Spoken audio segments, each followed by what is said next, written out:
On peut se décharger de cette charge mentale de temps en temps. C'est-à-dire qu'on peut quand même se reposer, on peut se reposer, le voilà. souffle. C'est la nuance que moi j'apporterais en fait. Parce que toute seule, je ne peux juste pas gérer tout ça. Moi, ce que j'aime bien dire, c'est qu'on est l'acteur principal de notre vie. Et quand l'acteur principal il meurt, le film il est fini. Quand ça chauffe, ça finit toujours par refroidir. Aujourd'hui, moi, c'est ça ma formule, toujours me mettre en priorité. Donc là, moi, les conséquences m'ont bien conseillé. Entre nous, on peut tout se dire. Et surtout, on peut être soi, sans langue de bois. Parce que nos voix comptent. Et nos histoires aussi. Bienvenue dans Moussoya, votre espace de parole libre, de partage et de sororité. Ici, on parle vrai. On parle sans filtre. On parle de tout ce qui touche les femmes. Installez-vous, on démarre une nouvelle causerie.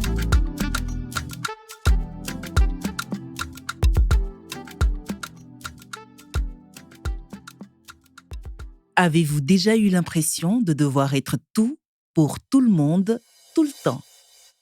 C'est vrai qu'en tant que femme, épouse, mère, sœur, fille, on porte beaucoup.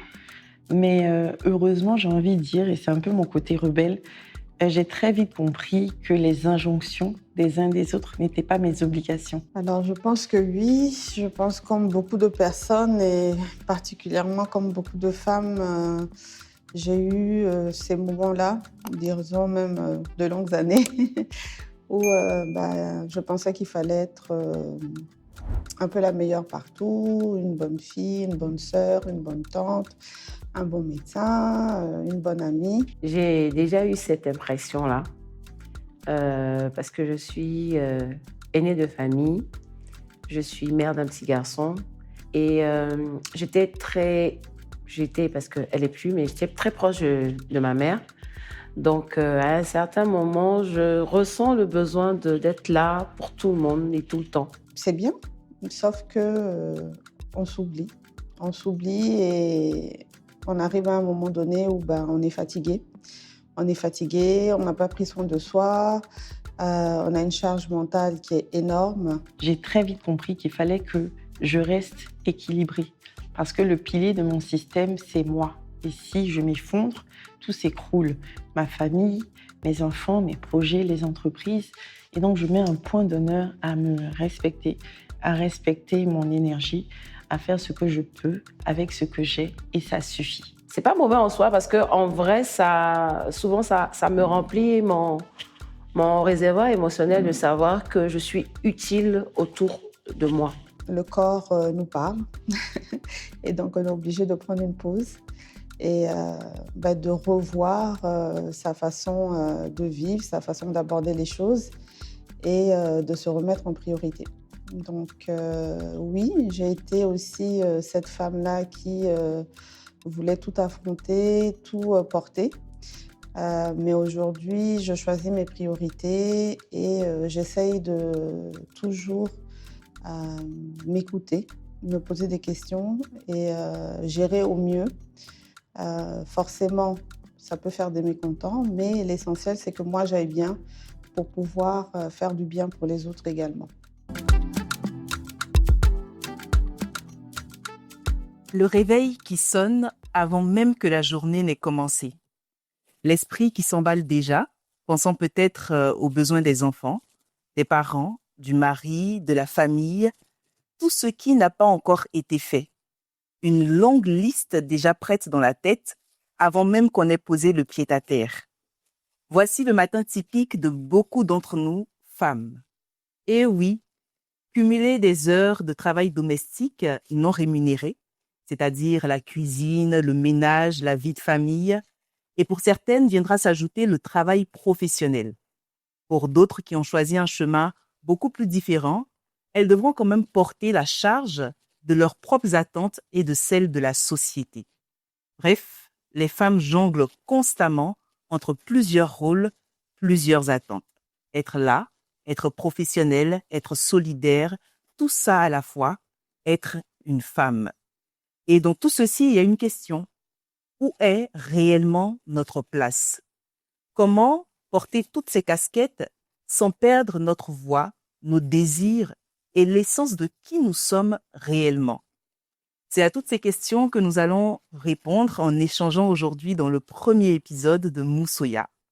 Être femme aujourd'hui, comment jongler avec tous ces rôles sans se perdre? C'est le thème de ce premier épisode. Et pour en discuter, je suis avec des femmes magnifiques, des invités avec plusieurs casquettes justement. C'est avec beaucoup de sincérité, d'honnêteté, de profondeur que nous allons prendre plaisir à discuter autour de cette thématique. Vous êtes dans le premier épisode de Moussoya.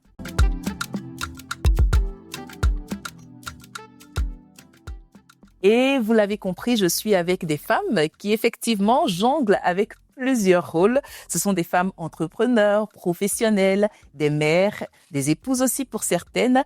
Et aujourd'hui, elles sont là pour pouvoir partager leur expérience de vie, tout simplement, sans langue de bois et en toute authenticité. Bonsoir mesdames. Bonsoir. Je suis très heureuse de vous avoir pour ce premier épisode de Moussoya. Donc là, je vais vous laisser vous présenter un peu à tour de rôle pour qu'on puisse mettre des notes sur les visages et en même temps aussi connaître les différentes casquettes succinctement que vous portez chacune à votre niveau. On va commencer par Fanta. D'accord. Moi, je suis Fanta Traoré. Je suis entrepreneur dans le domaine de la pâtisserie et du cake design. Je suis aînée de famille et mère d'un petit garçon.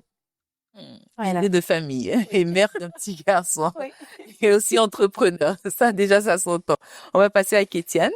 Alors moi, je suis Kétiane Carius, donc je suis entrepreneur dans l'immobilier, chef d'entreprise également dans la finance. J'ai une ONG qui nourrit les enfants défavorisés, les scolarise. Je suis épouse et maman de 6 garçons.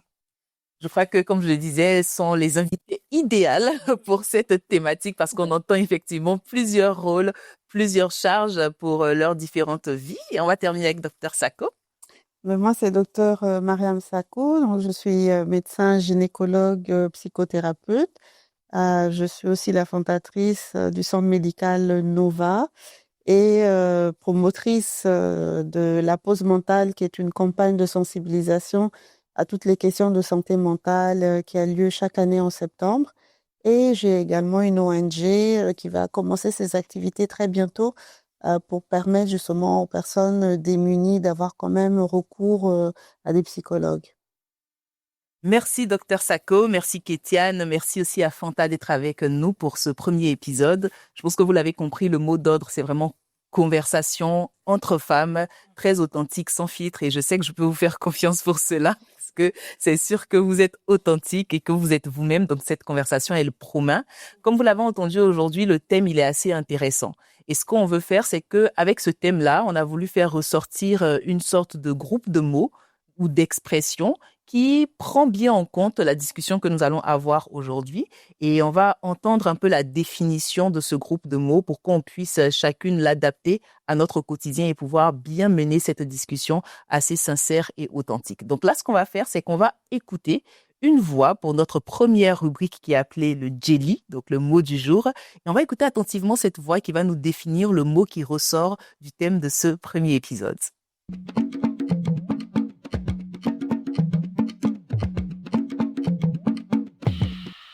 Le mot du jour est charge mentale. La charge mentale est le poids cognitif lié à l'organisation, la planification et l'anticipation de la vie domestique et familiale. Concevoir les menus, prévoir les courses, organiser les rendez-vous médicaux, préparer les démarches administratives, une multitude de tâches souvent invisibles qui s'accumulent et constituent un véritable poids mental et émotionnel. Aujourd'hui, même si les hommes participent davantage qu'auparavant à l'exécution des tâches domestiques, la responsabilité de penser et de piloter la vie du foyer reste quasi à la charge des femmes. Pour illustrer son poids, on dira qu'avoir une charge mentale, c'est comme porter un seau d'eau sur la tête toute la journée. Même quand vous êtes à l'arrêt, vous ne pouvez pas vraiment vous reposer. Voilà pour notre mot du jour, la charge mentale. J'ai beaucoup aimé la dernière phrase, c'est comme porter un seau d'eau sur la tête et que même quand on est à l'arrêt, on ne peut pas vraiment se reposer. Docteur Sako, j'ai entendu charge mentale, porter un seau d'eau sur la tête. J'ai envie de savoir, qu'est-ce que vous pensez de cette petite définition? La définition est très bien. Je rajouterais que c'est pas uniquement pour les tâches domestiques, c'est pour toutes les tâches qu'on a à faire dans une journée. Donc, évidemment, il y a tout ce qui est lié au foyer, Mais il y a aussi tout ce qui est lié au côté professionnel aussi. Et mesdames, comment vous avez perçu cette définition de la charge mentale? J'ai trouvé qu'elle était très juste, mais le seau d'eau, l'image du seau d'eau est pertinente, mais le seau d'eau peut être posé de temps en temps. La charge mentale peut être, on peut se décharger de cette charge mentale de temps en temps, mais on va en discuter, je Bien pense, sûr, bien justement, sûr. tout au long du C'est-à-dire qu'on podcast. on peut Mais quand même se reposer, on peut se poser reposer, le seau voilà. C'est souvent. la nuance que moi j'apporterais, en fait. J'ai hâte d'en savoir un peu plus comment on pourrait le poser parfois ce seau et puis ne pas se sentir obligé de tout le temps le porter. Fanta, comment cette définition-là, tu l'as perçue selon ton expérience? Moi, selon mon expérience, cette définition-là, elle me définissait à un moment de ma vie. Voilà. Et après, toute cette charge mentale, il faut savoir définir la course qu'on veut, en fait. Après, j'ai compris que c'était une course dans le temps, pas forcément être toujours chargé, vouloir faire tout soi-même. Et comme elle a dit, avait un moment, on se dit, si je veux être efficace sur le long terme, voilà comment je dois procéder. Donc, cette charge mentale-là a le droit aussi d'être partagée avec ceux pour qui on est censé être là. Ça, c'est très intéressant. Ça, elle peut être partagée pour ceux pour qui on est censé être là. Donc, c'est-à-dire qu'on n'a même pas on n'a pas besoin de supporter tout seul. Oui. On peut effectivement la partager avec d'autres personnes. Et vous m'en direz plus tout à l'heure. Mais là, on va directement entrer dans la conversation, hein. Et la première question que je suis tentée de vous poser, c'est de savoir quels sont les différents rôles que vous campez au quotidien en tant que femme. Si vous devez définir vos différents rôles en tant que femme aujourd'hui, ce seraient lesquels? Je vais commencer par Kétiane. Toute une liste.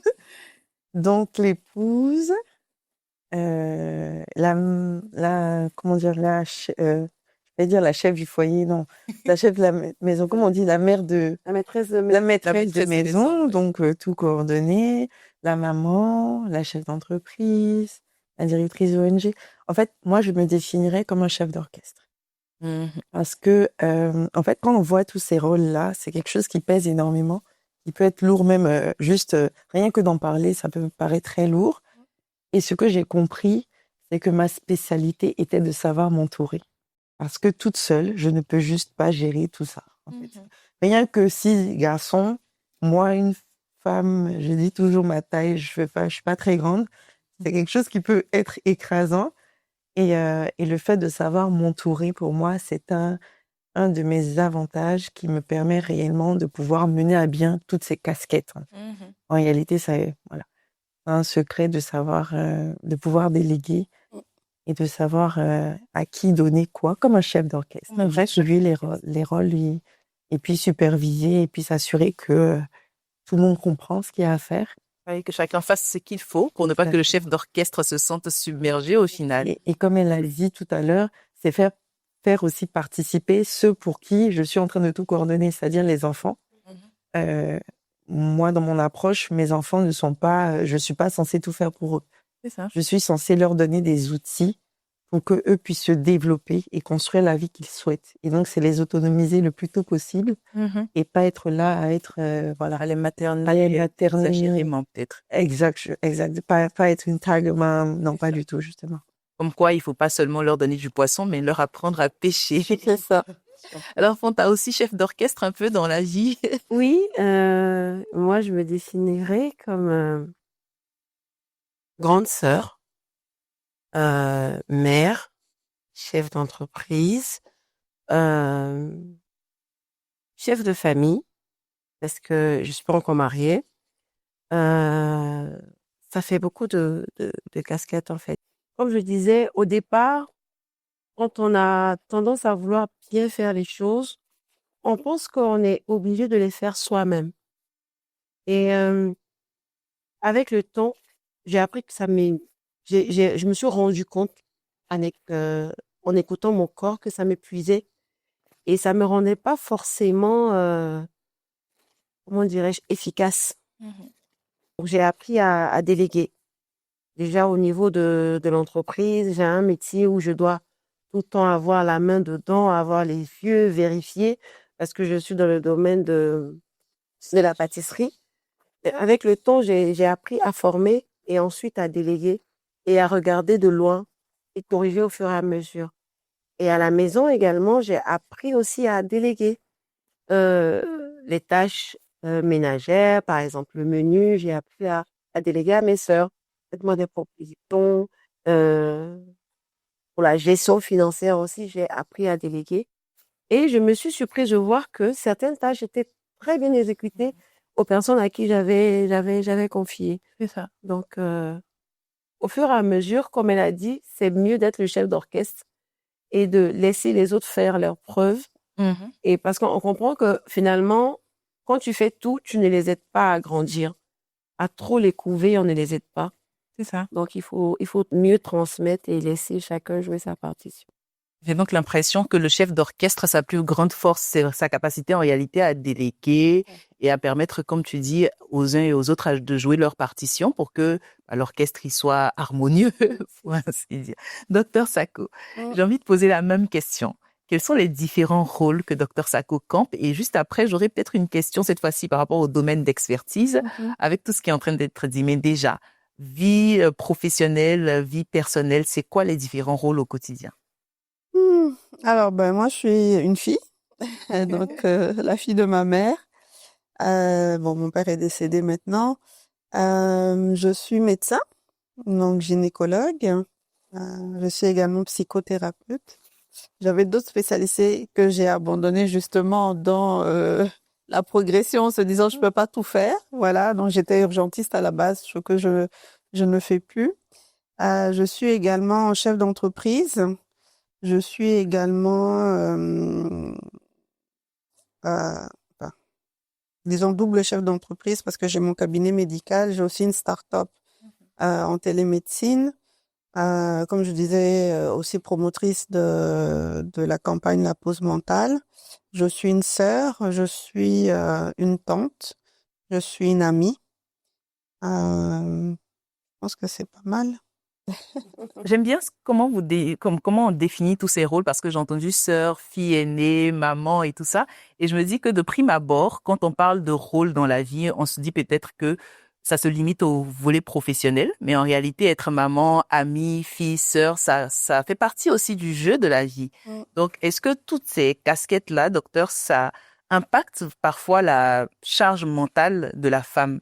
Bien sûr, ça impacte parce que c'est vrai, on a un poste, par exemple, on peut être salarié ou chef d'entreprise. Ok, ça c'est le professionnel, mais en même temps, on a la famille à côté.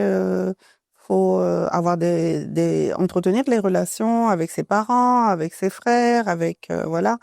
Ensuite, faut entretenir aussi ses amitiés. On peut pas, ne pas parler pendant 10 ans à quelqu'un et puis prendre son téléphone. Ah, comment tu vas aujourd'hui? Voilà. Donc tout ça, c'est des choses qu'il faut entretenir. Moi, personnellement, avec tout ce que je fais, je suis obligée de lister les membres de ma famille. Et chaque semaine, j'ai un certain nombre de personnes à appeler parce que sinon, j'oublie. C'est ça.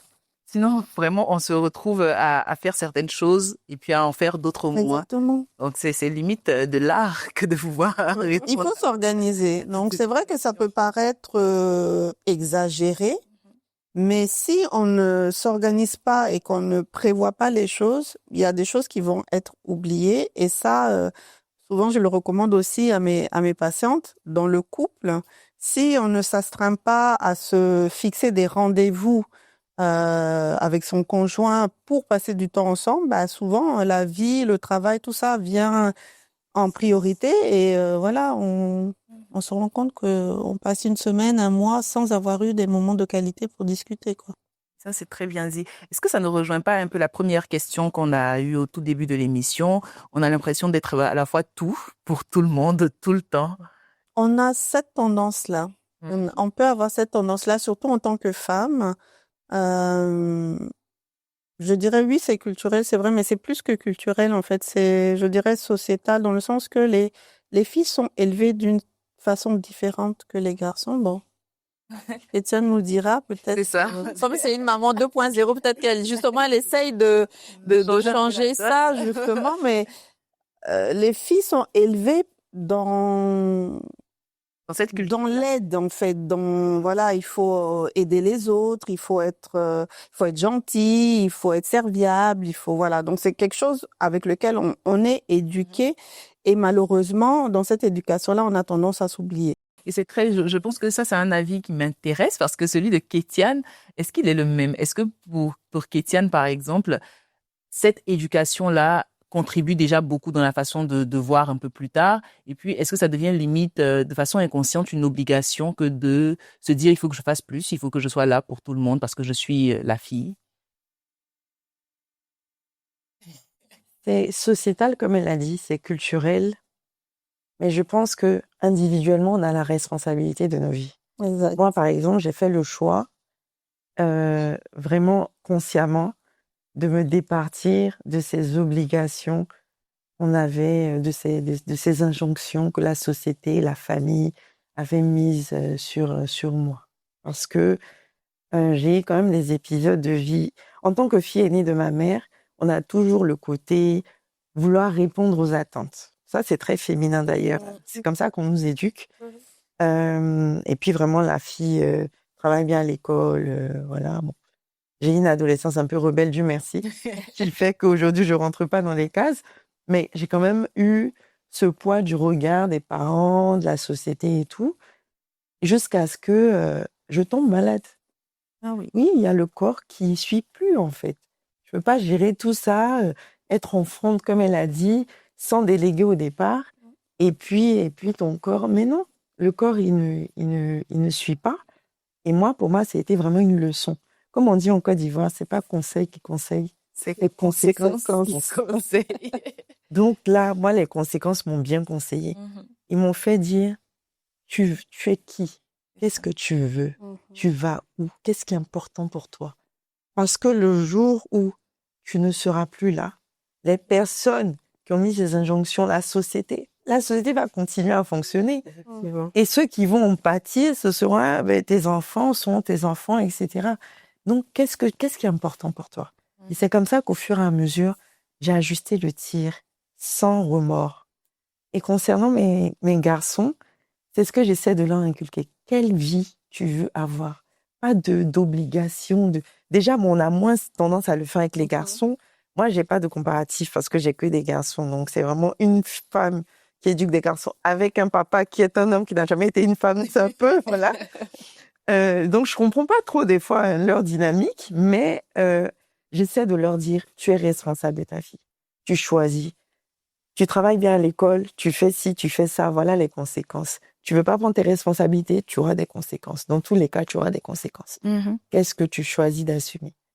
C'est vraiment ça, plus ça que la société attend de toi que j'avoue que je leur inculque les valeurs d'être un chef de famille. J'avoue que j'essaie de leur dire, t'es un homme, tu seras père, il faut quand même que ta famille puisse compter sur toi.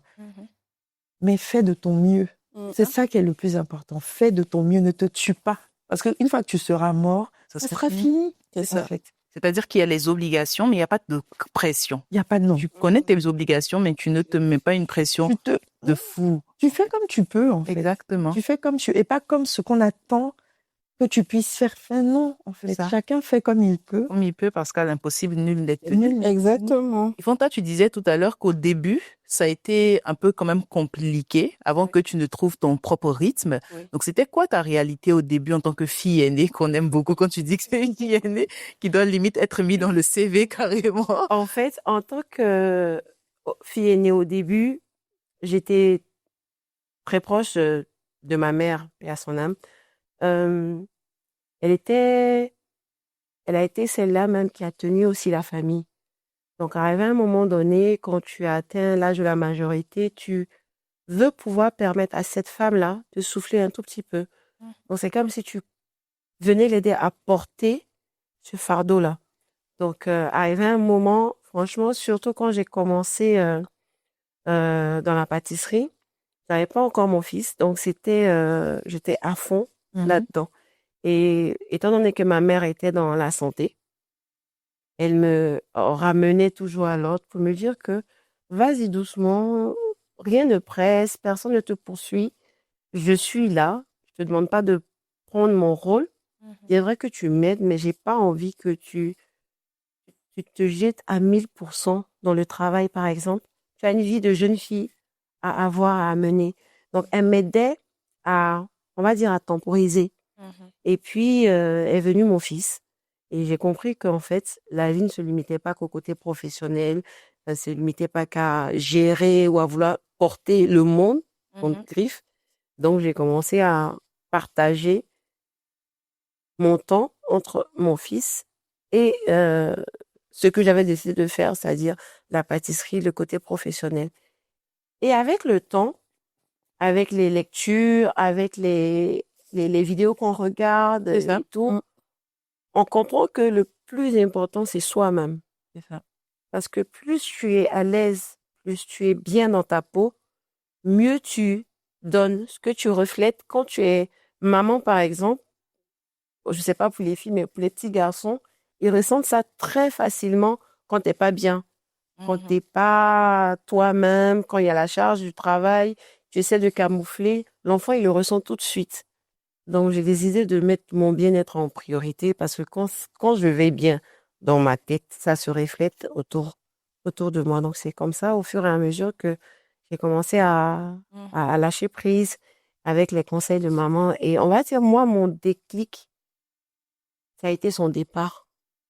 Oui, parce que tu as vu une femme lutter, se battre, donner le meilleur d'elle-même. Et elle nous a vraiment donné beaucoup d'amour malgré tout ce qu'elle faisait comme travail et tout. Et puis un jour, tout s'arrête. Donc, c'est quelqu'un qui profitait vraiment de la vie. Elle profitait beaucoup. C'est quelqu'un qui s'achète un pagne aujourd'hui. Et le lendemain, elle a cousu. Elle se met dedans, elle est toute belle. Et Pas le temps. Voilà, on ne sait jamais quand ça va s'arrêter. Exactement. Et mieux profiter de la meilleure des manières, c'est être là, profiter soi-même, prendre du plaisir à le faire, ne pas voir ça comme une corvée. Une corvée, une obligation. Parce qu'après, on ne prend plus goût à le faire. Exact. On ne prend plus goût à le faire et souvent, tu peux devenir un peu amer. Tu n'as même plus le temps pour jouer avec ton enfant. C'est quand tu rentres, tu es fatigué. Alors que bon, elle le disait souvent, hein, tu fais ça là. Le jour où tu n'es plus là, il y a des milliers de pâtissiers, il y a des milliers de cake designers. Les gens vont aller ailleurs. Donc, fais-le, mais fais-le mieux en pensant à toi-même et à ton entourage. Donc, c'est comme ça que je dis, bon, c'est bon. Faisons-le d'une autre manière. Et depuis, franchement, je me sens beaucoup mieux. Vraiment. Docteur, avec les différentes expériences là, moi je me demande, est-ce qu'aujourd'hui on peut avoir bon espoir que cette chaîne alimentaire parfois de transmission, sans le vouloir, hein, de charge, peut-être parce qu'on a vu la mère faire, mais avec l'expérience de Fanta, on peut se dire que c'est un bon exemple, parce qu'on a une maman qui a quand même dit à sa fille, écoute, ne te surcharge pas trop, c'est vrai que tu veux m'aider, mais tu as aussi ta vie. Et c'est pas forcément le cas pour tout le monde, parce qu'indirectement, parfois, on se dit, j'ai vu ma maman faire beaucoup, j'ai envie de faire beaucoup, la fille qui vient après aussi, je veux faire beaucoup, et ainsi de suite, ça donne des résultats. Mais est-ce que dans cette société, on peut quand même avoir bon espoir de se dire que cette chaîne alimentaire est en train d'être brisée? Oui, je pense que déjà les femmes ont beaucoup changé. Il y a beaucoup ce courant de développement personnel, d'apprendre à mieux se connaître, qui participe justement comme disait Fanta, même Kétiane, qu'est-ce que je veux, qui je suis, quel est mon but et comment y arriver sans me brûler.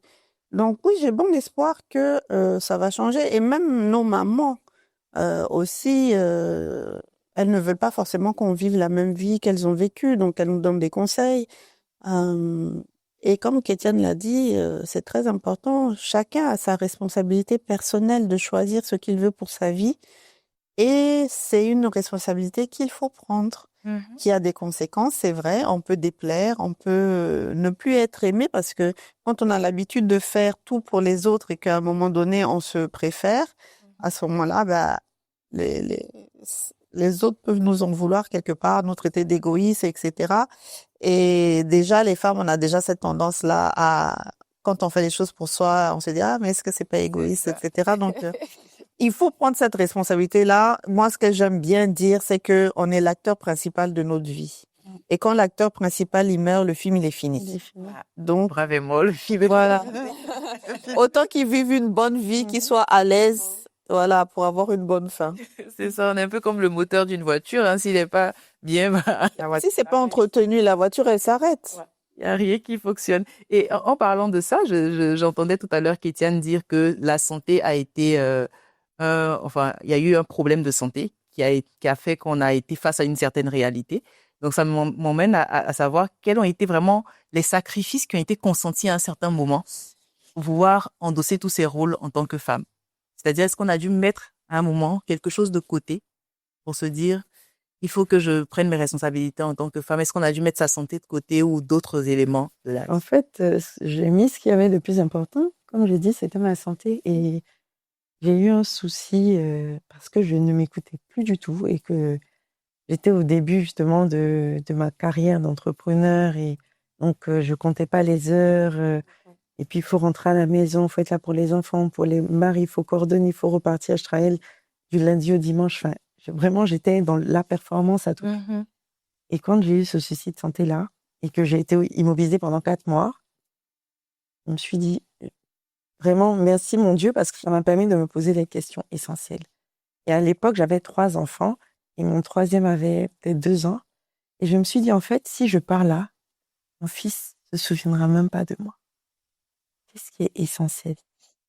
Tu cours après quoi? Pourquoi? Tu veux prouver quoi à qui? Parce qu'en réalité, les femmes, et qu'on se dise la vérité, on veut prouver, en fait. Et à qui? À la société, à nos parents, comme on n'aime pas déplaire, on veut prouver. La pression, moi, je pense, la pression qu'on ressent, 50% de la pression qu'on ressent, on se la met à nous-mêmes, en fait. Parce qu'on veut prouver, on veut rentrer dans les injonctions, on veut ne pas casser les codes pour être bien vu, pour être aimé. C'est ça, le quand dira-t-on? Le quand dira-t-on? Et ça m'a vraiment, ça m'a fait me faire poser toutes ces questions-là pendant 4 mois. Et j'ai décidé de changer un peu ma façon de faire, en fait. Après, j'ai eu un deuxième épisode parce que le naturel est revenu au galop. C'est ça. On a beau prendre les bonnes résolutions, mais je me retrouve tellement dans son témoignage que ouais, moi je sors de quelque chose là même. Donc, Voilà, C'est récent? en décembre là, jusqu'à il y a 2 semaines. donc son témoignage. Voilà. Je me demandais, est-ce que quand on a cette claque de la vie là, tout de suite ça rentre dans les rangs où il y a quand même les vieilles habitudes qui restent? Non, sur le coup, oui, parce que c'est chaud. Mais au fur et à mesure, on retombe, on glisse là. Voilà. Donc, des fois, il y a des petites piqûres de rappel. Mais quand les piqûres de rappel viennent, là, on est plus sensible parce qu'on a déjà vécu quelque chose. Donc là, l'oreille est un peu plus attentive. On se dit, ah, attention, là, il y a tel et tel signe. Faut lever le pied sur l'accélérateur. Et moi, j'aime bien que la vie nous parle toujours. Mais quand la vie commence à crier sur toi, c'est pas du tout agréable. Fais très attention. Quand on te chuchote, écoute, c'est pour te chuchoter. Elle te parle tout doux à l'oreille. Tout à l'oreille. Elle va crier. Parce que des fois, il y a eu des sacrifices. Oui. La vie a un peu crié sur toi à un moment donné. Oui, la vie a crié sur moi très fort. Et je pense que le cri que j'ai vraiment entendu, c'était le départ de maman, en fait. Parce que comme j'ai dit, elle est dans la santé. Même quand on me disait, fais attention, bon, je fais un peu, je glisse un peu, parce que je sais qu'elle est là. Et à chaque fois que j'avais un coup de barre, que j'étais fatiguée ou que j'avais un bobo de santé, elle était là. Elle était là, elle va prendre soin de moi, elle va me mettre une infusion et tout. Le jour, elle est partie, j'ai dit, mais attends, tu t'amuses là. Moi, il n'y a personne en fait. Donc, tout ce qu'elle me disait, ça m'est revenu d'un coup. Et puis, je dis, bon, on va aller doucement. Comme elle a toujours dit, on n'est pas pressé. Il n'y a pas de pression. On fait ce qu'on peut. Et puis, on fait ce qu'on fait avec ce qu'on a. Donc, je pense que moi, ça a été le plus grand cri de la vie. Sinon, oui, au début, j'ai mis tout entre parenthèses.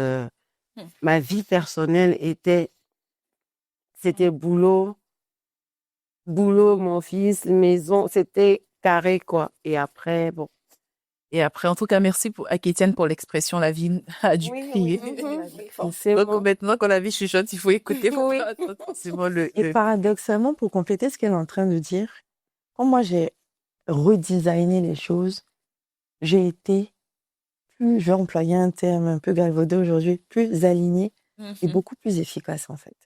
Dans tout ce que je faisais. Je mettais moins d'heures au travail, mais j'avais beaucoup plus de résultats. Donc je me dis au final, on court après quoi? Et j'avais l'impression à un moment donné de m'agiter. C'est comme si la vie m'a dit, mais tu cours, stop. Tu vas où en fait? Qu'est-ce que tu fais? Où est-ce que tu vas? Qu'est-ce que tu as envie de créer? Qu'est-ce que tu as envie d'avoir comme impact? Tu te perds dans la performance au point de ne même plus avoir l'essentiel en ligne de mire. Qu'est-ce que tu fais? Et vraiment, ça a été... Je remercie après coup, hein, parce que quand j'ai couché pendant 4 mois, j'ai en mode Seigneur. Tu te rends compte que le temps s'arrête pas. C'est ça. Vrai que sur le champ, tu te poses la question, mais après, tu te rends compte que le temps ne s'arrête pas, la société continue. C'est ça. Et moi, ce qui m'a touchée, c'est que j'étais couchée, j'étais vraiment mal. Et puis, j'ai ma mère qui est venue avec une tante. Et puis, elle a dit à ma mère, oh, mais tu as vu la chaleur de aujourd'hui. Et tu as vu les bouchons. Et ma mère a dit, oh, les bouchons de... Et en fait, j'ai aussi dit, il y a des bouchons de l'eau que je suis malade. Je suis couchée là et les gens vivent. C'est là que je me suis dit, en fait, la vie continue. Wow, c'est-à-dire que ce truc assez simple, juste des bouchons. Une anecdote, des bouchons et le soleil. Je me suis dit, le soleil, quelle trahison. Tu brilles alors que je suis malade et que j'ai plus de soleil, en fait.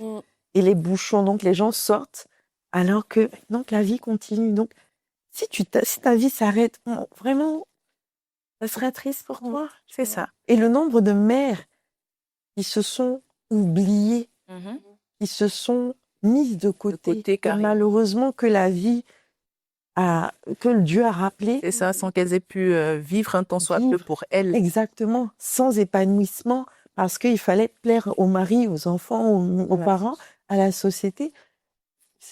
Et entre tout ça, je sais que c'est plusieurs rôles, effectivement, le mari, les enfants, être une femme professionnelle et tout.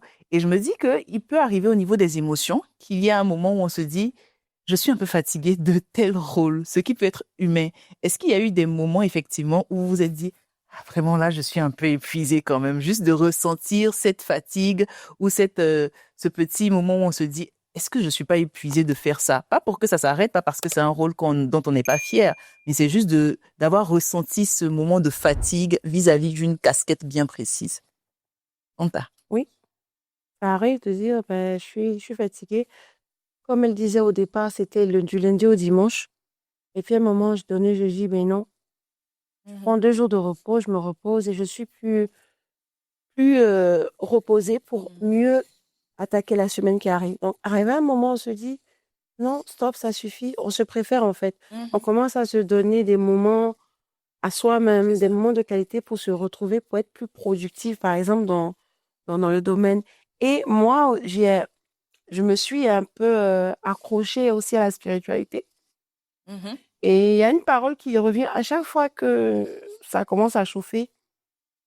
C'est que tout est déjà écrit, en fait. C'est ça. Ce qui t'est réservé ne va pas, comme on dit, ce qui est pour toi, là, ça va pas te louper. C'est ça. Ça viendra Donc, forcément. que tu cours pas, et ce sera dans le timing que Dieu a décidé. À un moment donné, quand je suis épuisée, je lui dis tout simplement, bon, moi, je vais souffler. De toute façon, c'est toi qui sais ce qui va se passer.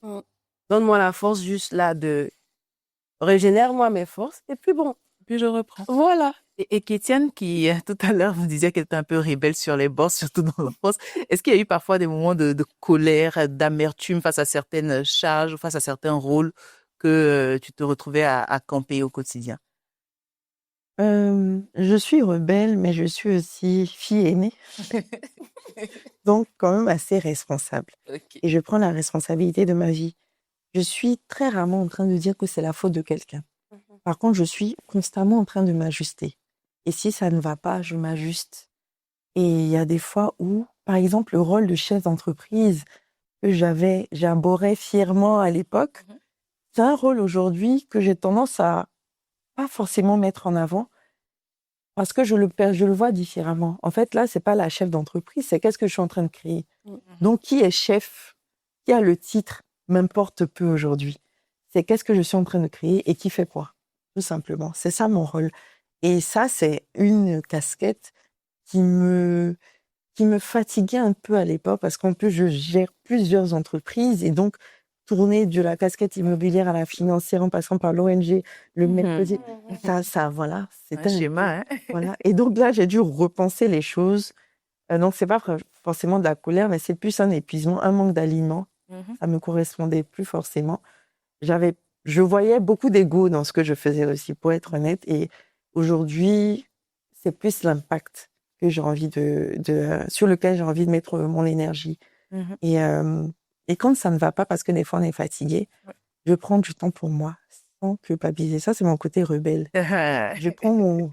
Soit je prends mes dimanches, je vais me masser de 15h à 21h. Très bien. Je prends mon dimanche ou mon week-end, je m'en vais seule à Assini et j'écris et j'écoute la musique et je danse. Si on me voit à côté de la main, on va me dire qu'est-ce qu'elle est en train de faire, celle-là. Bizarre. Ou je prends mon avion et puis je pars une semaine. J'ai besoin de me retrouver. Parce que quand je suis dans cette énergie instable, tout mon univers le ressent. Le boulot, c'est bizarre. Mon mari me dit, c'est comment, qu'est-ce qui se passe? Mes enfants, maman, t'es un peu aigrie en ce moment. Donc, voilà, l'idée, c'est vraiment de savoir que tu es le pilier de ton système. Et si le pilier vacille, tout le système s'effondre. Et donc, avoir la sagesse de discerner ça rapidement. Et puis, comme elle a dit, demander à Dieu de te donner tes forces. Et puis, quand tu vas une semaine, en fait, en réalité, il n'y a rien qui s'écroule.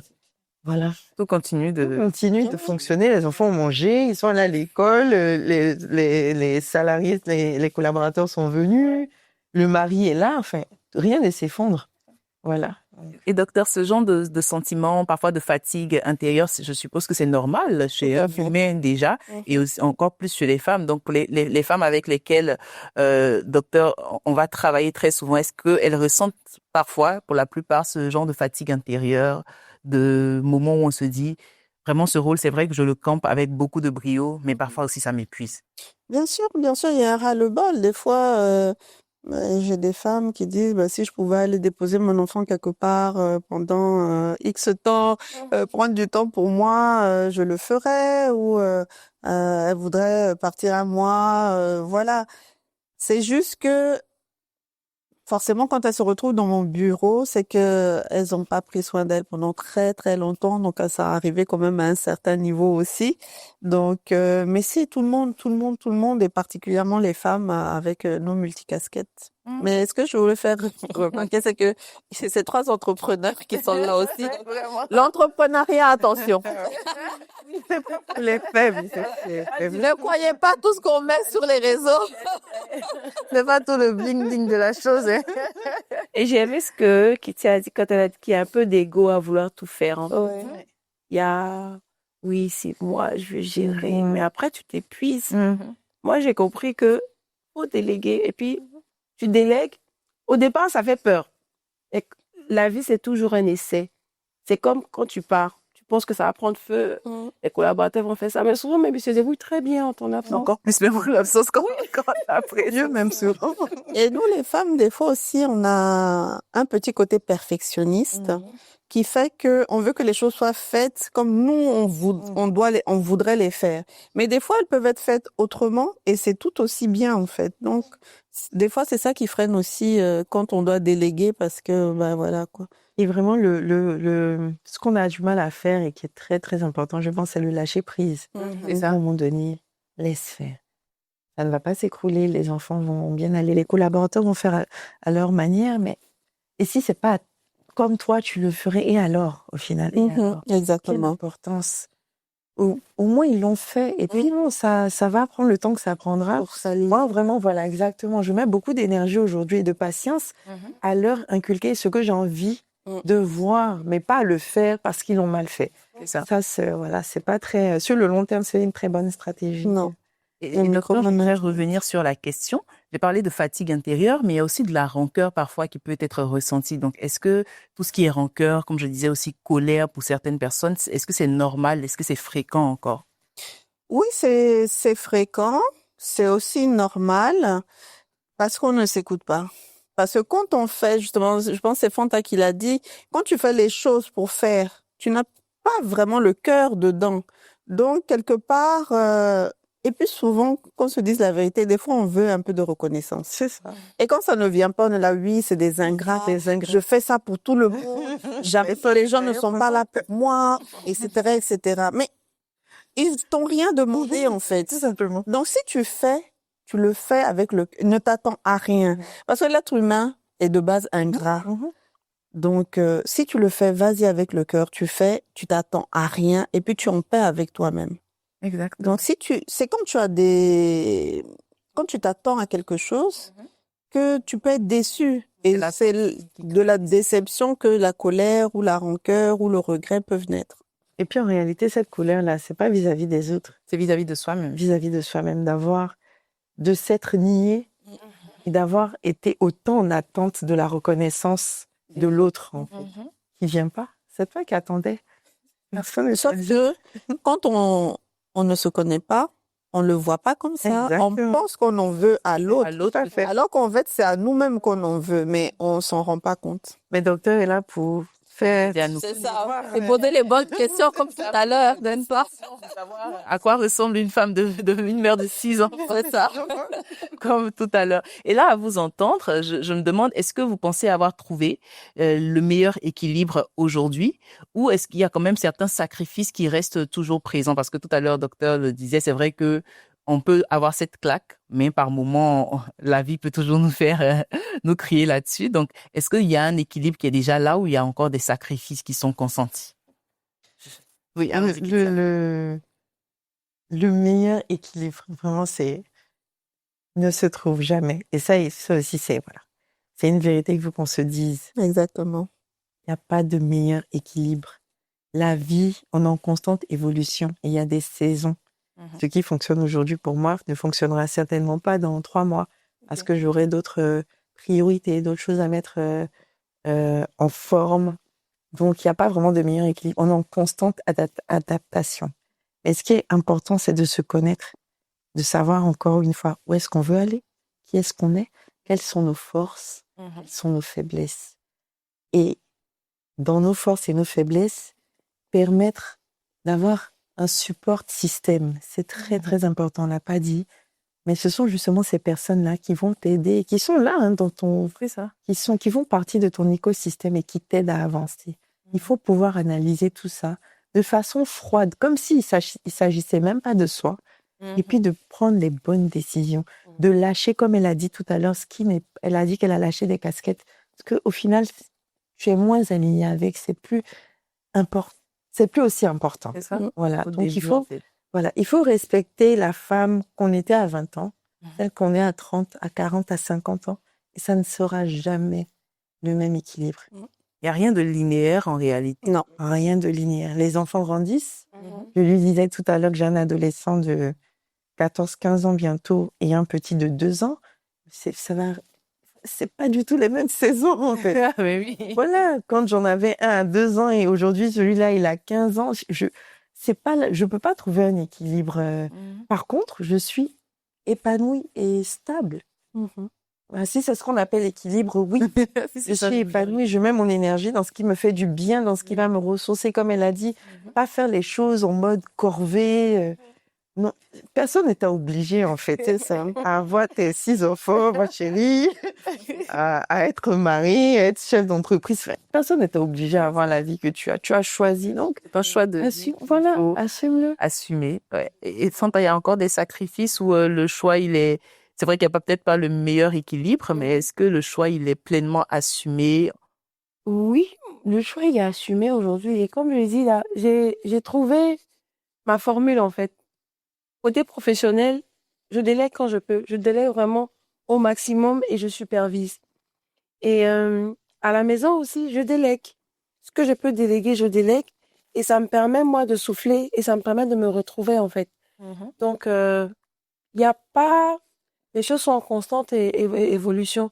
Il n'y a pas de formule A plus B égale à B. Voilà. En fonction de tout ce qu'il y a autour de toi, tu essaies de toujours... Aujourd'hui, moi, c'est ça ma formule, toujours me mettre en priorité. Et ensuite, après, tout ce qui va venir là, on gère. Et comme j'ai dit, là, franchement, à un moment donné, je me dis, déjà écrit. C'est un peu ma phrase. C'est ça. Ça me permet de faire baisser la prioriser, tension, en quoi, fait. hein. C'est pas de- je peux pas Je vous dis que réinventer la roue. c'est déjà écrit, fais de ton mieux. Et puis, il va te supporter, quoi. Voilà. Et sur ce point-là, avec déjà leurs différentes expériences, docteur, est-ce qu'il y a d'autres changements ou d'autres mécanismes qu'une femme peut mettre en place pour trouver pas forcément le meilleur équilibre, mais son propre équilibre? Je pense qu'on a dit vraiment l'essentiel, hein. Je pense que la base, c'est de s'asseoir avec soi-même et puis se poser les bonnes questions, comme l'a dit Kétiane. Qui je suis? Qu'est-ce que je veux? Quel est mon but dans la vie? Comment je peux y arriver? Qu'est-ce qui est important pour moi? Déjà, ça, c'est déjà le socle qui va nous permettre de mettre un plan en marche. Et puis, la deuxième chose, c'est de toujours se mettre en priorité dans toutes les situations. C'est-à-dire, si je fais ça, est-ce que je suis alignée avec ça? Est-ce que ça me convient? Est-ce que ça ne me brûle pas? Est-ce que ça ne m'épuise pas? Donc, à partir de ce point-là, on peut faire des choix avisés qui sont en alignement avec qui on est et ce qu'on veut. Et ces choix-là vont impacter notre vie, mais aussi celle des personnes qui sont autour de nous. Tout à fait. Donc, comment on peut partager ces choix-là sans créer des tensions, peut-être avec des personnes qui sont autour de nous, qui vont nous voir changer, voir qu'on a une attitude peut-être où on se privilégie un peu plus. Est-ce que déjà ça peut créer des tensions? Et si oui, comment essayer de se départir de ces tensions-là avec notre entourage? Bien sûr que ça peut créer des tensions. Ça peut créer des tensions quand des personnes sont habituées, vous connaissent d'une certaine façon et que vous changez. Et comme on l'a dit tout à l'heure, l'être humain est un peu égoïste, un peu ingrat. Donc, quand ça a leur avantage et que ces avantages-là diminuent, bah forcément, ça les pique quelque part. Donc, ils trouvent que c'est injuste. Des fois, ils vont vous le reprocher. Tu es devenue méchante, tu t'occupes plus des gens. Voilà, entre autres. Donc, le changement, quand on se met en priorité, il faut savoir que les personnes pour qui on compte, qui sont bienveillantes, ne le prendront jamais mal. Elles vont jamais... En fait, on n'a pas à venir prendre un micro pour dire, ben moi, aujourd'hui, j'ai décidé de changer pour mon bien-être. Non. Les gens vont constater. Et puis, ça, normalement, ça ne devrait déranger personne parce que c'est pas comme si vous faites quelque chose de mauvais. Vous avez juste adapté certaines choses. Les seules personnes que ça va déranger, c'est ceux qui profitaient de cette situation-là à vos dépens. C'est ça. Tout simplement. Après, des fois, il y a des personnes, je suis totalement d'accord, mais il y a des personnes qui sont bienveillantes et qui sont habituées à avoir des certaines réactions, un certain comportement de notre part et qui ne comprennent pas, qui sont dans l'incompréhension. À ce moment-là, comment aborder ce sens-là? je dis les choses comme elles sont. Je pense qu'elles viendront nous demander et puis... Et de dire vraiment non, j'ai besoin de prendre du temps pour moi, j'ai besoin de ci. J'ai remarqué que ça. Et en réalité, encore une fois, comme la plupart du temps, c'est nous-mêmes, on essaie dans nos injonctions de perfection. Quand c'est des personnes bienveillantes, elles vont comprendre en fait que c'est pas contre. Je suis pas en train de tout faire vaciller. Je suis juste en train de m'aligner. Et c'est des personnes qui vont respecter ce choix-là. C'est ça. De dire, ok, si tu te sens mieux comme ça, si c'est mieux pour toi, si c'est plus facile pour toi, si ça te fait te sentir plus heureuse, plus épanouie, vas-y. Mais j'avais cru que tu n'aimais plus le système, par exemple. Je rebondis sur ce que le docteur a dit, c'est tellement vrai. Parce que moi, c'est vrai que je viens avec mes petites sœurs, mais je veux dire, à chaque fois que une a un certain niveau jusqu'à ce qu'elle soit toute indépendante aujourd'hui, je reçois beaucoup plus de bienveillance. J'ai des fois où mes sœurs me disent, t'es pas obligé de faire ça. Tu peux me laisser prendre la main sur telle chose. Parce que ça se voit que tu ne peux pas tout gérer. Je suis là. Et à chaque fois que j'ai lâché prise, souvent tu te rends compte que la personne a fait la tâche là mieux que toi. Parce que justement, elle a un peu plus de temps. Exactement. Et elle se concentre mieux sur cette tâche-là. Et le rendu est vraiment topissime. Donc, effectivement, quand on est habitué à donner et que les personnes à qui on donne sont bienveillantes, elles vont le constater tout de suite. Et certaines personnes même vont t'encourager à lâcher prise. Le problème, c'est que quand on est avec des gens qui profitent, ben, au final, comme on le dit, que tu sois là, que tu sois pas là, ces gens qui profitent là ont toujours trouvé quelqu'un d'autre Exactement. à te faire ça, en fait. Mhm. Donc, c'est toujours se mettre en priorité, savoir déterminer la sensibilité des gens qui sont autour de toi, vis-à-vis de toi-même, ta personne. Mhm. Et quand tu sais que ça, ce groupe-là, ce sont vraiment mes personnes qui s'inquiètent vraiment pour moi, il y a pas, en fait, c'est fluide. Souvent, Et parfois, ce sont même ces personnes-là qui constatent ou qui remarquent que, écoute, tu dois ralentir, tu n'es plus comme avant, on te reconnaît plus. Exactement. Tout à fait. Parce que dès que tu es trop, sans le savoir, comme elle a dit, tu réagis sur ton entourage. Mais les gens qui sont là que pour demander, le jour où tu coupes, là, faut couper pour toi-même. C'est ça. Et ce qu'elle est en train de dire qui est très juste. Et dans notre société, il y a quelque chose, j'ai remarqué que les femmes et les filles ont du mal à dire, c'est savoir dire non. Non. Non, c'est pas être méchant, en fait. Exactement. C'est être lucide. C'est pour ça que cette expression-là, c'est non qu'on voit palabre. Moi, ça me fatigue, en fait. Parce que quelle palabre, en fait? Palabre, c'est non qu'on voit la clarté. Exactement. Effectivement. Non qui fait que les gens savent qu'ils vont plus venir profiter de toi. Mais il faut qu'on puisse dire non pour que justement ces personnes qui viennent profiter là, peut-être s'en aillent de notre écosystème. En fait, il faut aussi qu'on prenne les conséquences du non et qu'on soit OK avec, en fait.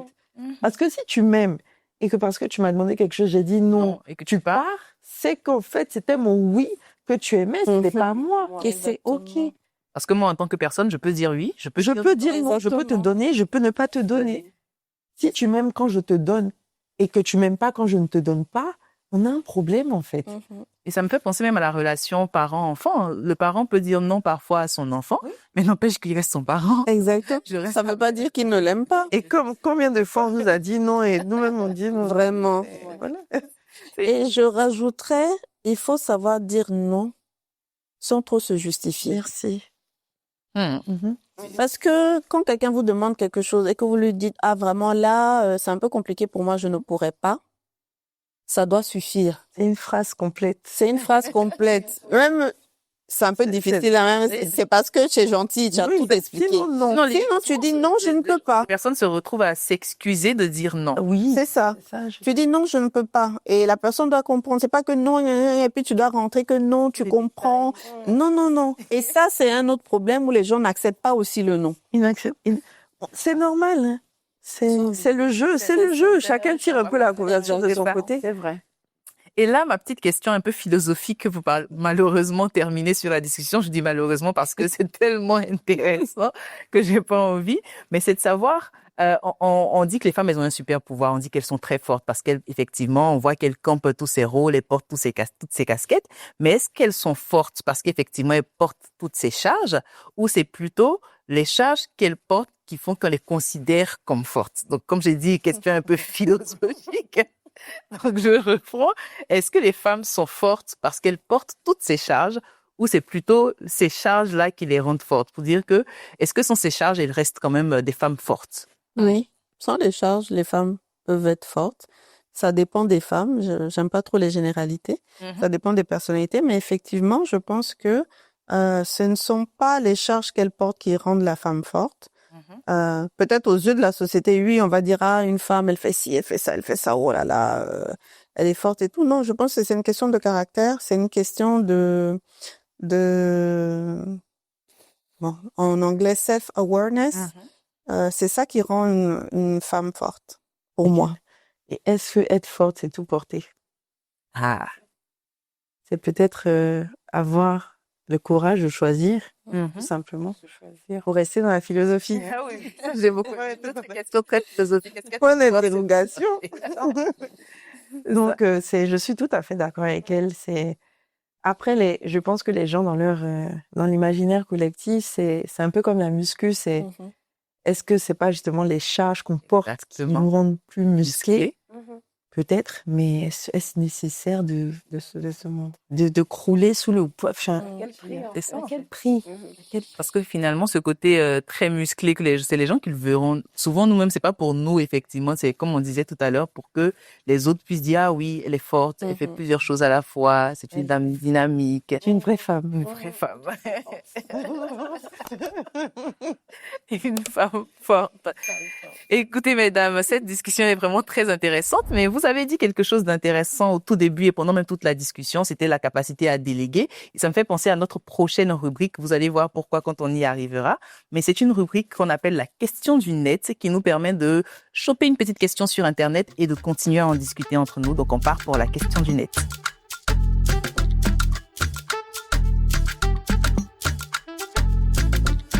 Alors, la question du net, comme je disais, c'est une petite question qu'on a pris un peu sur Internet d'une dame qui a fait une publication que je vais vous lire. Elle dit « Venez me dire comment vous faites pour être maman, mariée, souvent même salariée, entrepreneur, tout ça à la fois, pour certaines gérer plusieurs entreprises.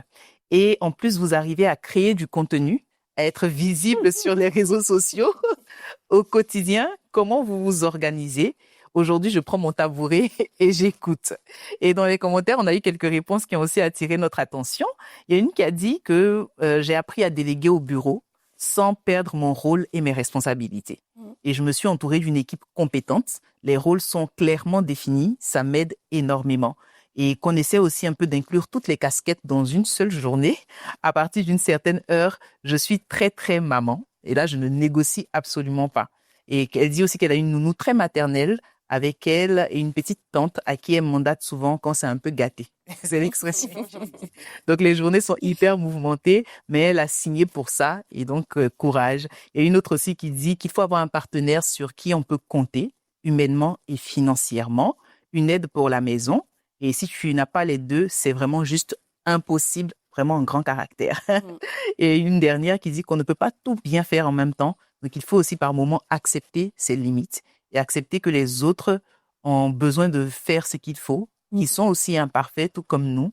Et donc, elle a un bataillon chez elle, mais elle ne peut pas être créative si elle est constamment fatiguée à cause de sa gestion ménagère. Exact. Donc, comment on arrive à faire tout ça? Moi aussi, je prends le tabouret, je m'assois.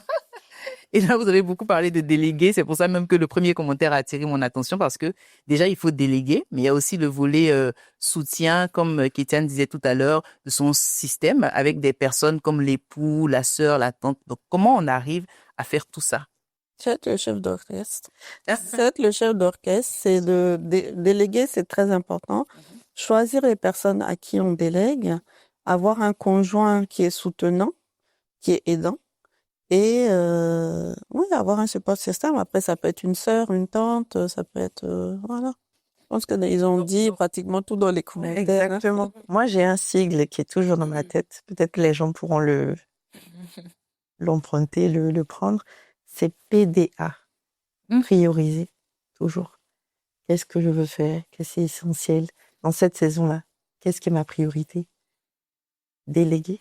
Donc, au bureau, déléguer à des collaborateurs avec des instructions claires, des rôles bien définis. Ça aussi, c'est voilà. En tant que chef d'orchestre, c'est très important de mettre le pianiste au piano, le flûtiste à la flûte, pas l'inverse. De déléguer au support système. Donc, c'est les collaborateurs au bureau, c'est à la maison.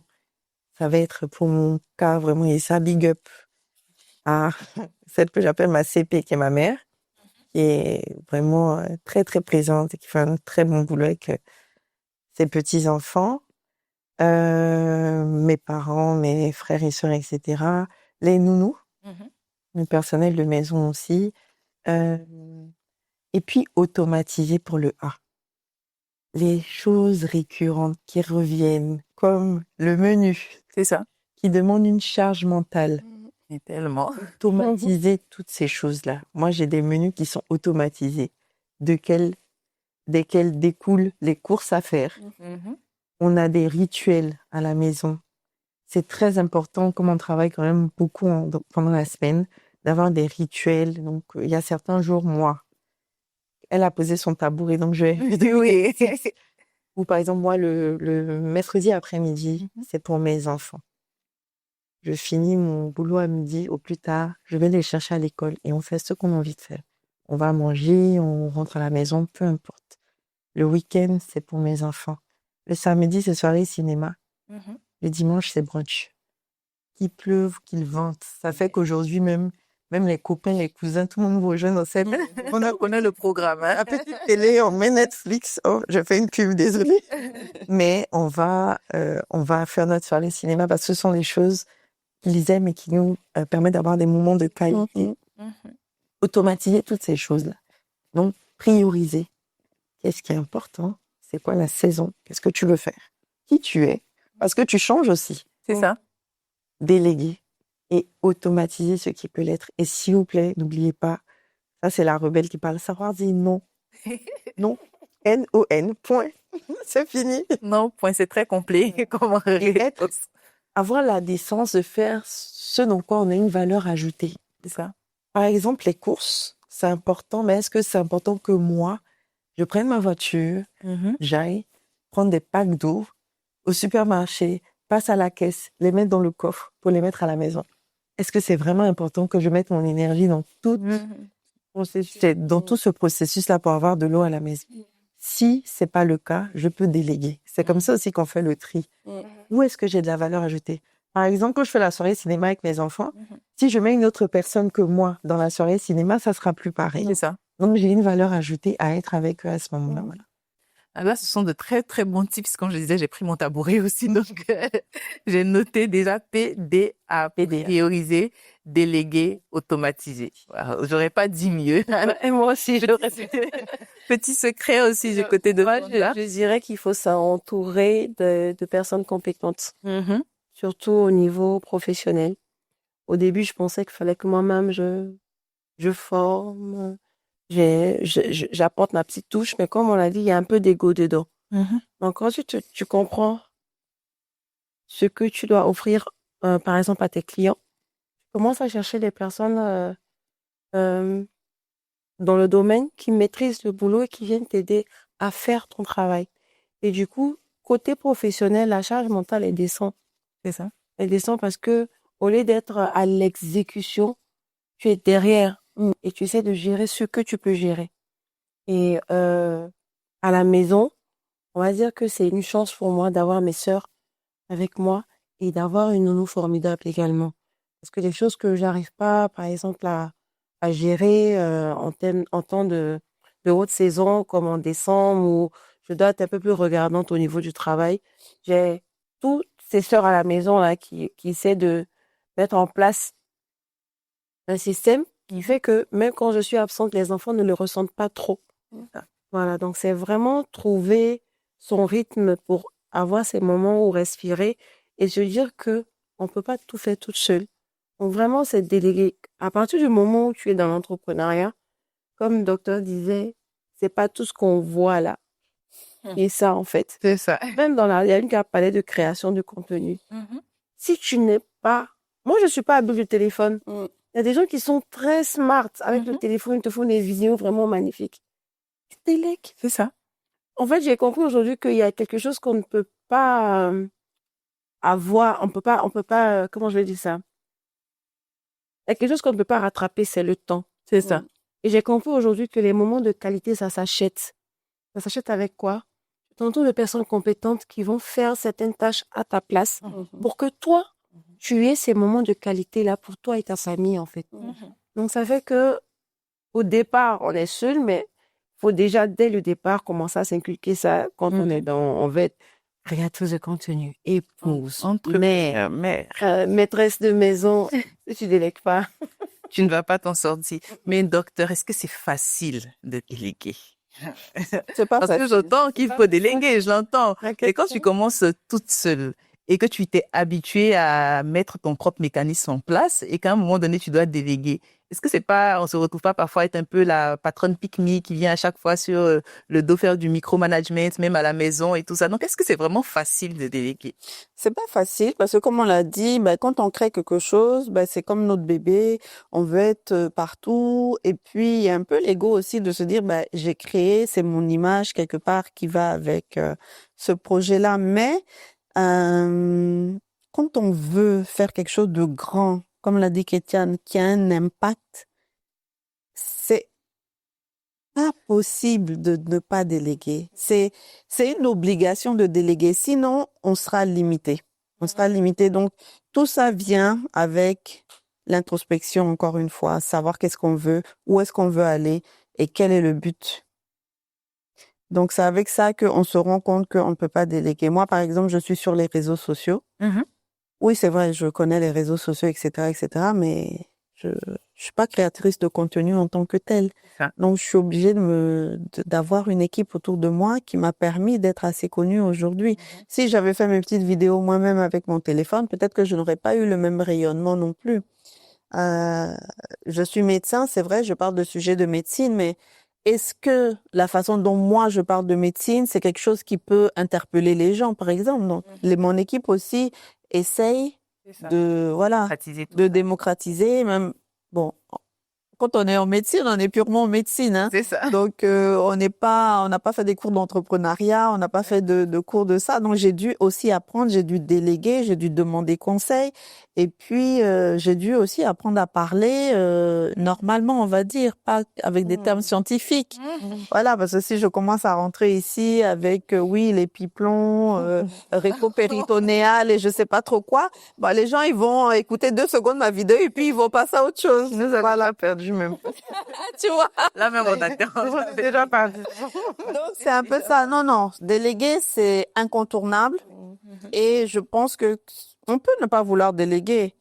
Mais quand on va arriver et qu'on sera carrément épuisé par la charge mentale et par la fatigue physique aussi de tout mener de front, bah, on va devoir s'arrêter comme Kétiane. À un moment donné, le corps, il va nous parler, il va s'arrêter.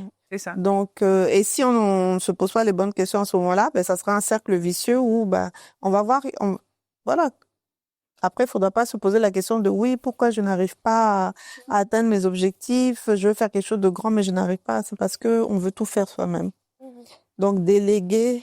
Et pour la délégation, ce qui est difficile, c'est de lâcher, hein. Oui, le lâcher prise, oui. Ce que je dis souvent aux gens, c'est dis-toi que faire est mieux que parfait. Pour la délégation. C'est ça. Faire est mieux que parfait. La perfection que tu recherches, parce que c'est ta façon de faire, n'est pas pour la délégation en tout cas. C'est pas ce qu'il faut mettre en avant. C'est de montrer, ça va demander du temps. Ça va demander un accompagnement. Donc, pour que ça se perfectionne, il faut déjà le faire. C'est ça. Donc, accepte que ce soit fait avant de voir que c'est parfait. Faire est mieux que parfait. Et c'est quelque chose que je me répète, on est perfectionniste, hein, je pense. Les femmes, les filles aînées, etc. Et côté perfectionniste là qui règne toujours. Oui. En tout cas, je pense qu'avec Kétiane, on a eu beaucoup de punchlines. Et là, nous avançons allègrement dans notre petite conversation. Nous arrivons maintenant à une autre rubrique qu'on a appelée l'œuvre du jour. C'est une rubrique où je vais partager une petite œuvre ou sinon 2 œuvres qui sont en rapport avec la thématique que nous sommes en train d'aborder aujourd'hui. Donc là, nous sommes partis pour l'œuvre du jour.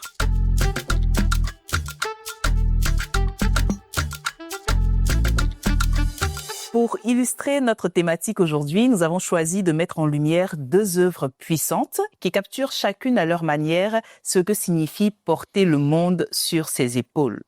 Tout d'abord, un classique absolu, le roman « Une si longue lettre » de Mariama Ba, l'écrivaine sénégalaise. À travers les confidences donc d'une femme à son amie, ce livre-là nous plonge totalement au cœur des réalités complexes et modernes des femmes. Et pourquoi cette œuvre? Parce que tout simplement, elle nomme avec précision, une certaine précision chirurgicale, la charge mentale liée aux traditions et aux attentes familiales. Mariama Ba va donc nous rappeler que l'honnêteté sur nos propres luttes est en soi une forme de courage assez important. C'est une œuvre qui nous dit « Je te vois et je connais ton sacrifice ». À côté, nous avons aussi une touche de modernité que nous voulons apporter à cette réflexion. Et c'est cette œuvre-là, musicale, le titre « Woman » de l'artiste nigérienne Simi.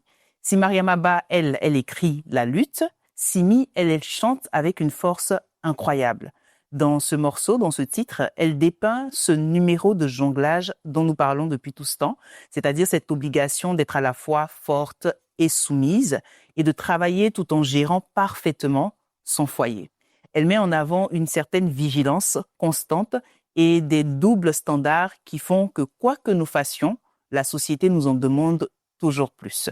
Donc, que ce soit par la plume ou par la voix, ces deux artistes nous montrent que nous ne sommes pas seuls dans ce labyrinthe d'attente. Elles nous invitent à briser le silence, comme on le fait aujourd'hui, pour enfin commencer à alléger ce poids que nous portons souvent sans mot dire. Voilà donc pour l'œuvre du jour. Et mesdames, ces deux œuvres, comme je l'ai détaillé, elles parlent de tout ce dont on a parlé tout à l'heure. Est-ce qu'il y a une œuvre particulièrement qui vous titille un peu, qui vous fait penser à quelque chose?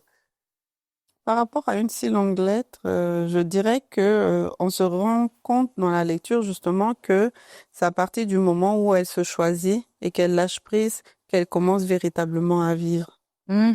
Se choisir, lâcher prise et commencer véritablement à vivre. Kétiane?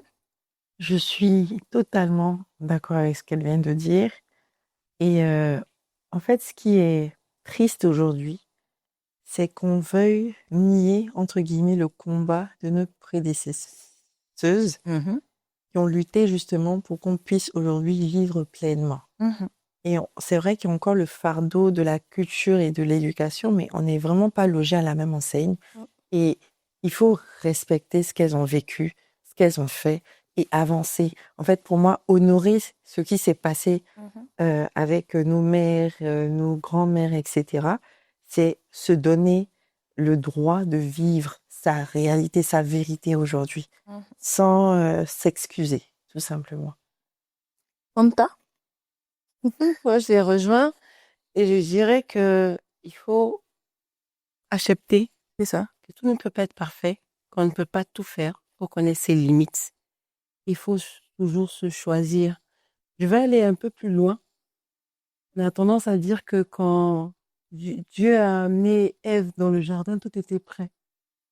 En fait, on n'est pas censé se donner autant de mal et prouver autant, en fait. Parce que dans notre essence, on n'a pas à se mettre autant de pression. Donc, tu es en accord avec toi-même, tu te mets en priorité et ta seule devise, c'est de vivre heureuse parce que quand tu es heureuse, tu réjaillis autour de toi, en fait. Donc, que chaque femme apprenne à se connaître et apprenne à savoir se choisir. Parce qu'à la fin de la journée, comme le docteur l'a dit, quand le moteur s'arrête là, que rien ne peut continuer. Voilà, que rien ne peut continuer. Et moi, j'ai tendance c'est un peu morbide ce que je vais dire, désolée. On a tendance à dire que mieux le jour où je me couche avec le sourire. Parce que on va tôt ou tard se coucher. C'est ça. Autant on se couche avec le sourire, on est satisfait de la vie qu'on a vécue parce qu'on l'a vécue heureuse, on l'a vécue pleine, que de souffrir et encore aller se coucher le visage serré. Voilà, donc c'est ce que... Avec des regrets. Avec des regrets. C'est morbide, mais c'est joliment morbide. Tant mieux, je Juste couche compléter un peu ce qu'elle a dit. Si ce que une maman aujourd'hui, une femme peut se répéter, surtout pour ses enfants, c'est maman, tes enfants n'ont pas besoin d'une mère parfaite, ils ont besoin d'une mère heureuse. Maman, tes enfants n'ont pas besoin d'une mère parfaite, ils ont besoin d'une mère heureuse. Ça change la perspective. Oui, ça change la donne carrément parce que à vouloir être parfaite, on se met des pressions, on se détruit à petit feu et ça réjaillit sans qu'on... Et puis on se détruit plus vite. Madame se dit à petit feu même. À la base, se coucher fâché. Non, c'est pas... Je crois qu'on ne sent pas gagnante. C'est mieux de se coucher avec le sourire, oui. Exactement. Et là, maintenant, nous passons à une toute dernière rubrique. C'est une rubrique que j'aime beaucoup, c'est ma rubrique préférée et on l'appelle la dédicace.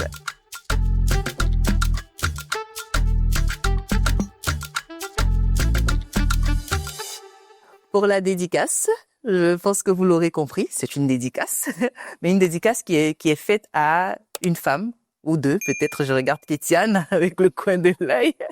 À une femme qui vous inspire, à laquelle vous avez envie de dire des mots, de faire donc cette petite dédicace que vous allez faire face à la caméra. Donc, je vais commencer par Fanta. Fanta va regarder sa caméra et faire une dédicace à une femme qu'elle a choisie aujourd'hui, à qui elle voudrait dire un petit mot. Alors, elle n'est plus. Je dirais que c'est ma mère. Parce qu'elle a été de loin mon modèle. Et je lui dirai jamais assez merci. Aujourd'hui, tout ce que je peux faire en tant que croyante, c'est de faire des prières pour elle. Et où qu'elle soit fière. Quand elle était encore parmi nous, elle disait toujours: ma plus grande fierté, ce sont mes filles. Je ne comprenais pas vraiment la portée de cette parole-là jusqu'à ce qu'elle parte. Mais en vrai, au final, tout ce qui nous reste, c'est nos moments de qualité, ce sont nos souvenirs, c'est tous ces bons moments qu'on a passés avec les gens qu'on aime et les gens qui nous aiment. Et elle a été une bâtisseuse, elle a bâti la famille sans s'oublier parce que c'est quelqu'un qui vivait pleinement et a donné beaucoup d'amour autour d'elle. Donc vraiment, elle reste vraiment mon modèle de femme. Voilà. C'est très bien dit, c'est même très beau. J'aime beaucoup. Je vois Kétiane qui cligne les yeux parce qu'elle trouve ça vraiment beau. Et d'ailleurs, je passe à toi, Kétiane, face à la caméra. Je sais que tu as peut-être 2 dédicaces à faire. Non, une. Une finalement. Elle m'a inspirée. Pour rester dans le même registre, c'est une dédicace à ma mère, à ma CP. Et cette émission me fait énormément penser à elle parce que en termes de charge mentale, on peut dire que elle a la coupe. Mais maman, ta coupe n'est pas intéressante. Pose cette charge mentale. Et le fait de voir ma maman lutter autant, être chef de famille depuis très longtemps, répondre un peu aux exigences de la société, etc., m'a peut-être libérée et m'a peut-être donné ce côté rebelle que je porte, j'aborde fièrement. Et j'aimerais aujourd'hui lui dire qu'elle aussi, elle a le droit d'être heureuse et de bien vivre. Et j'aimerais dire à toutes nos mamans qui sentent encore ce poids, qui sentent encore cette prison quelconque qui est interne, de se donner le droit pour les années qui leur restent à vivre, de se donner le droit de vivre pleinement, de vivre aligné et de faire face à certains mécontentements. Mais c'est OK d'être contente avec elle, quitte à ce que ça rende d'autres personnes mécontentes. Donc voilà, c'est ce que j'ai envie de dire à ma mère que j'aime très très fort. Merci pour tout et J'ai envie de faire bisous aussi. Vous me signez d'un docteur Sako. L'exercice sera le même. Alors, moi, j'ai envie de faire 2 dédicaces. Alors, la première, bon, voilà, à ma mère aussi, hein, voilà, qui est un modèle, qui est toujours là pour moi, qui me soutient, qui est de bons conseils, qui m'a montré l'exemple d'une femme qui s'est dévouée à sa famille, à ses enfants et qui a su quand même, disons, à un âge non conventionnel, reprendre une activité professionnelle de haut niveau. Donc merci d'être là, de me montrer cet exemple-là. Mais je te dirais de te reposer un peu plus et surtout de profiter. Tu as accompli beaucoup. Donc, il faut profiter, te faire plaisir et penser plus à toi. Et ma deuxième dédicace, c'est vraiment pour toutes les femmes, et y compris moi, peut-être à la moi qui avait 20 ans ou 30 ans, de dire que tu es assez, tu en fais assez, et profites-en, fais-toi plaisir, mets-toi en priorité. Voilà. Ah, c'est bien dit. Quand elle a dit 2 dédicaces, j'ai pensé à une autre personne, mais c'était à son soi d'il y a 20 ans, enfin, qui avait 20 ans, et c'était très bien choisi. En tout cas, de très, très belles dédicaces qui font chaud au cœur, et je suis sûre que les femmes derrière la caméra, là, les mamans vont être très émues pour celles qui sont là, et puis, Oui, d'où elle se trouve. De là où elle se trouve. Elle en sera aussi fière. Alors, mesdames, nous sommes pratiquement à la fin de notre petit échange.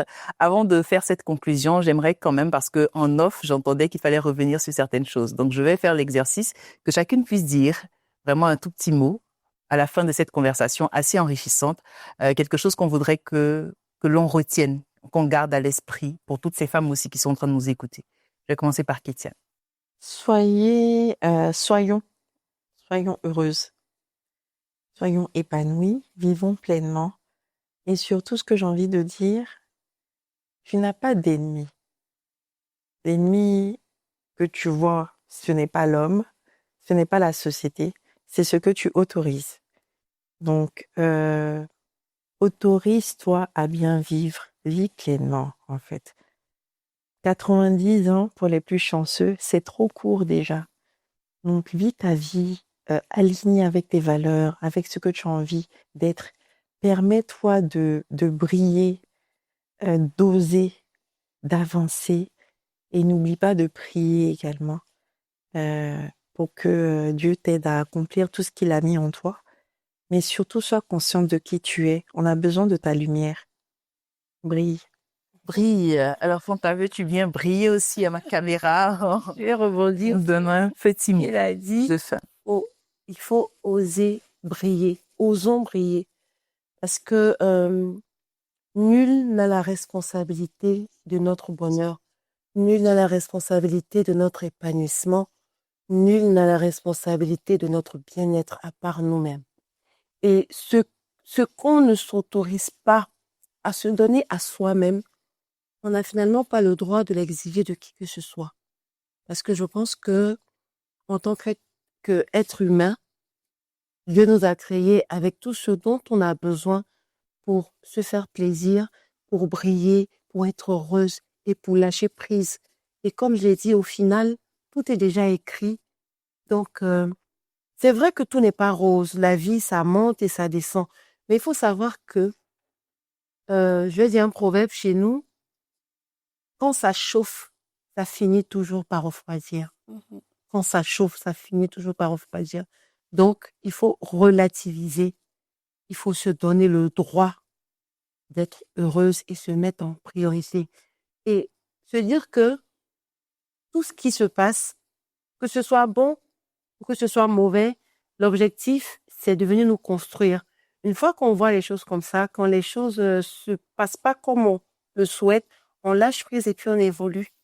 Parce que on a le droit et on se doit d'être heureuse. Quand ça chauffe, ça finit toujours par refroidir. C'est très bien dit. Alors, docteur, à la suite de ces deux mots très enrichissants, très inspirants, quel est votre dernier mot? Bon, est-ce que je peux rajouter quelque chose? Ça a été tellement bien dit. Je peux que résumer peut-être ce que mes collègues ont dit, c'est vraiment de se choisir, de se mettre en priorité, de se connaître et de se créer des routines. C'est-à-dire, au début, ça sera peut-être pas forcément facile de prendre du temps pour soi, mais c'est de se créer des routines. Ça peut être vraiment de la plus petite chose, prendre une tasse de thé avant de se coucher, par exemple, ou écrire dans un journal, aller se faire masser.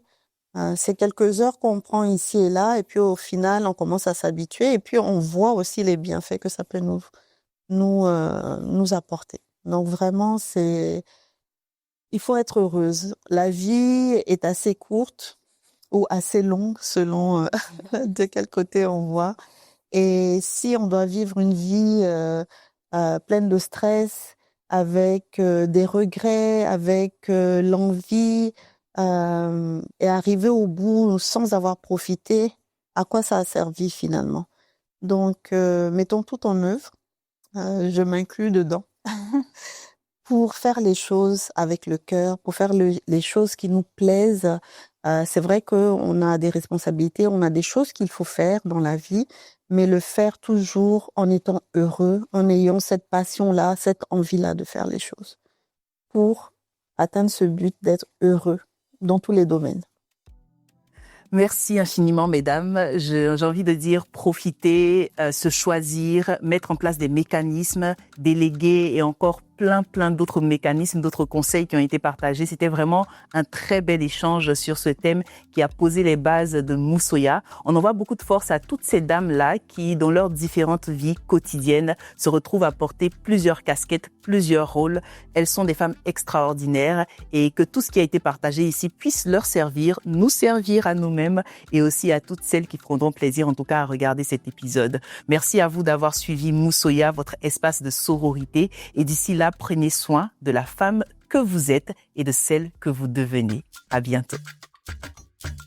Merci pour ce moment unique de partage. Souvenez-vous, nos voix comptent et nos histoires aussi. Retrouvez tous les épisodes de Moussoya en vidéo sur YouTube Et en audio sur toutes les plateformes de podcast.